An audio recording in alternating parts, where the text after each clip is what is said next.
మనిషి గొప్పవాడవుతాడు అని. మనిషి జీవనంలో ధర్మాచరణం వల్ల మాత్రం గొప్పవాడవుతాడు. ఆచార్య శంకరులు తమ గ్రంథంలో ఒక చోట ఎవడైతే ధర్మాన్ని ఆచరిస్తాడో వాణ్ణి జనమంతా మహాత్ముడు అని అంటారట అని రాశారు. యోహి ధర్మం చరతీతం లోక ఆచక్షతే మహాత్మాయం.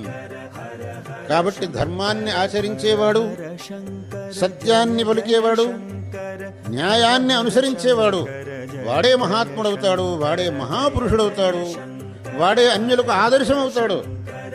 ఆ రీతిగా మనం కావాలి. మనమందరం అలా అయినప్పుడే మన దేశం అనేది అత్యంత సుభిక్షంగా ఉంటుంది, మిగతా అన్ని దేశములకు మార్గదర్శకం కాగలుగుతుంది.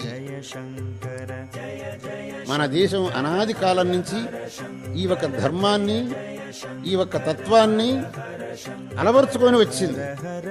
ఈ తత్వమే, ఈ ధర్మమే మనకు శ్రేయస్కరం.